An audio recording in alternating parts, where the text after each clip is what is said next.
আসসালামু আলাইকুম। চলুন আর দেরি না করে শুরু করা যাক টোনাটুনির গল্প। ও মা, আমার খুব ভয় করছে মা। বাইরে কি জোরে জোরে বিদ্যুৎ চমকাচ্ছে, বৃষ্টি হচ্ছে। সেই বৃষ্টিতে আমাকে ভেসে নিয়ে যাবে না তো মা? ও, বাইরে কি ঝড় বৃষ্টির শব্দে আমার কান একেবারে বন্ধ হয়ে আসছে।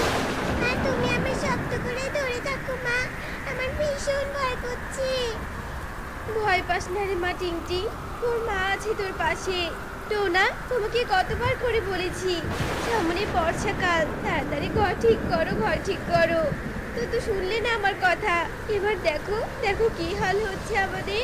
সবাই তাদের মজবুত ঘরে নাক থেকে ঘুমাচ্ছে, আর আমরা দেখো কেমন আতঙ্কিত হয়ে রাত জেগে বসে আছি। টুনি, সব আমার দোষ। কেন যে তোমার কথা আগে শুনলাম না। আজ রাতটা কোনো রকমে কাটুক, কাল সকালে মিস্ত্রি ডেকে ঘর মজবুত করে বানিয়ে নিব। এ কি ঘরে ছাদ তো ভেঙে পড়লো। টোনা, এবার আমাদের কি হবে? সারা ঘরে যে জলে ভেসে যাচ্ছে। হে ঈশ্বর, তুমি ঝড় থামিয়ে দাও ঈশ্বর। ঝড় আরো বাড়লে যে আমরা বিপদে পড়বো। টোনা টুনি আর তাদের মেয়ে টিংটিং যখন ঘরের মধ্যে ঝড়ের কবলে পড়ে ভয়ে গুটিসুটি মেরে বসেছিল, ঠিক সেই সময় হঠাৎই ঝড় আরো বৃদ্ধি পায়। টোনা আর টুনির গাছের ডালের ঘরটা ভেঙে নিচে বন্যার পানিতে ভেসে যায়। এদিকে টোনা টুনি তাদের মেয়ে টিংটিং বন্যার পানিতে হাবুডুবু খেতে থাকে। হে ঈশ্বর, হে ঈশ্বর, তুমি আমাদের রক্ষা করো ঈশ্বর। টোনা, টিংটিংকে শক্ত করে ধরে রাখো, টিংটিং যাতে অন্যদিকে ভেসে না যেতে পারে। টোনা, তোমার হাত কোথায়? টোনা, টোনা। টুনি, তাড়াতাড়ি একটা কলা গাছ আঁকড়ে ধরো টুনি। টিংটিং ধর মা, ধর এই কলা গাছটা শক্ত করে আঁকড়ে ধর, যাতে বন্যার পানি আমাদের কোথাও নিয়ে যেতে না পারে। এই যে এসো, আমরা সবাই কলা গাছটাকে আঁকড়ে ধরি। টোনা, সারা রাত তো এই ছোট্ট মেয়েটাকে নিয়ে এই ঝড় বৃষ্টির মধ্যে এখানে কাটিয়ে দিলাম। এদিকে বন্যার জলে টানে যে এ কোন কলা বাগানে এসে পড়েছি তাও তো জানি না।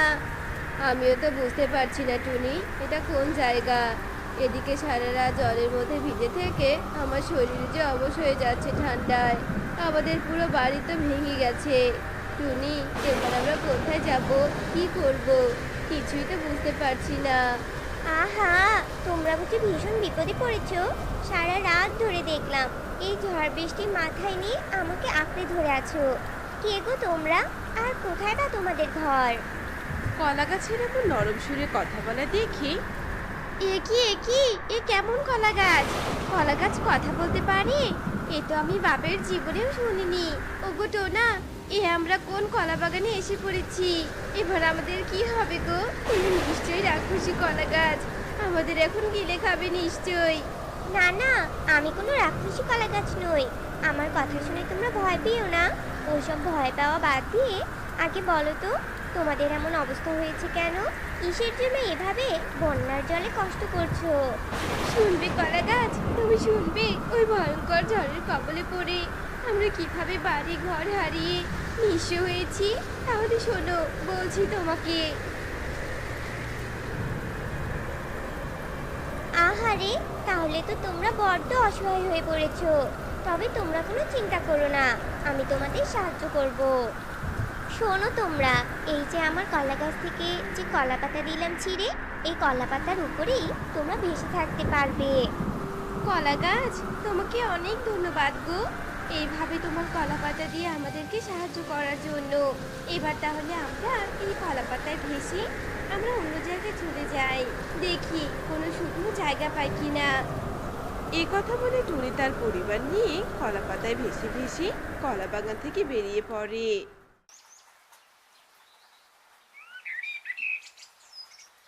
মা, ও মা, আমার খুব খিদে পেয়েছে মা, আমাকে কিছু খেতে দাও না। এভাবে কলা পাতায় ভেসে ভেসে আর কতক্ষণ থাকবো? কোথায় যাচ্ছি আমরা মা? মা গো, আমি যে আর খিদের জ্বালা কিছুতেই সহ্য করতে পারছি না। দাও না মা, আমাকে কিছু খেতে দাও। হায় ঈশ্বর, আমার এই ছোট্ট মেয়েটার ক্ষুধা এবার আমি কি দিয়ে মেটাই? টোনা গো, কলা গাছের দেওয়া কলা পাতার উপর ভেসে ভেসে তো আছি, কিন্তু আমরা যাবই বা কোথায়?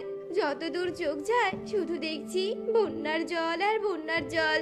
এভাবে কি আমাদের এই কলা পাতায় ভেসে ভেসে না খেতে পেয়ে মৃত্যুর জন্য অপেক্ষা করতে হবে গো? বলো না টোনা, তুমি কিছু বলো। টুনি চুপ করো তো, আমি ওই দূরে একটা কিছু দেখতে পাচ্ছি। টুনি, পেয়েছি পেয়েছি, উঁচু শুকনো জায়গা দেখতে পেয়েছি আমি। এবার বুঝি আমাদের কষ্টের অবসান হলো টুনি। শুকনো জায়গা দেখতে পেয়েছো? কোথায় দেখি দেখি। আরে টোনা, তাই তো। তাড়াতাড়ি টোনা, কলা পাতাকেও শুকনো জায়গায় নিয়ে যেতে হবে। আহা, কতদিন পর মাটিতে পা পড়বে।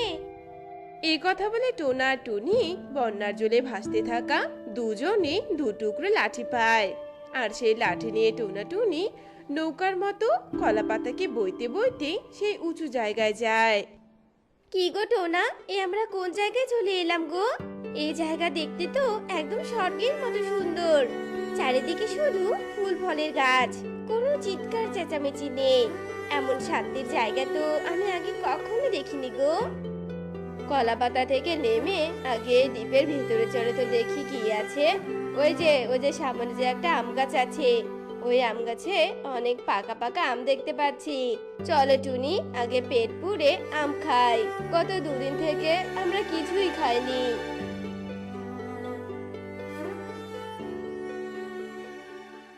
বাঁচাও, কে আছো? আমাকে একটু সাহায্য করো, আমার পায়ে কাটা ফুটেছে। আমি উঠে দাঁড়াতে পারছি না, কি ভীষণ যন্ত্রণা করছে।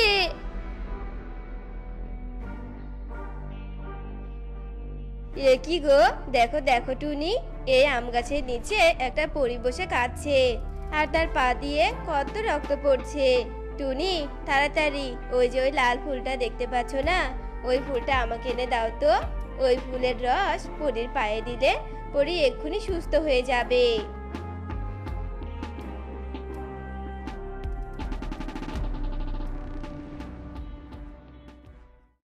আরে বাহ, আমার পায়ে রক্ত পড়া তো একদম বন্ধ হয়ে গেছে। কে গো তোমরা?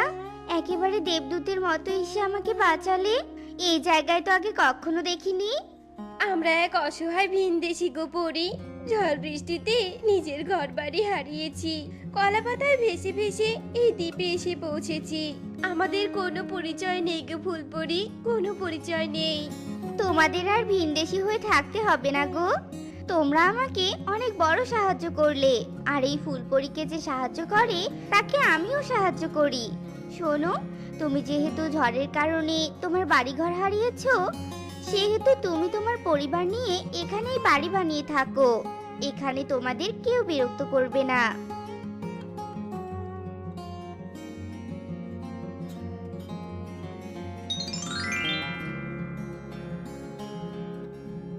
এই নাও, আমার পক্ষ থেকে একটা বাড়ি উপহার দিলাম। এই বাড়িতে নিশ্চিন্তে থাকো তোমরা। আর এই বাড়ির ভিতর প্রয়োজনীয় টাকা পয়সা খাবার সব দিয়েছি। আমি এবার যাই গো। হায় ঈশ্বর, এবার বুঝি তুমি আমাদের সুদিন ফেরালে। তোমাকে অনেক ধন্যবাদ।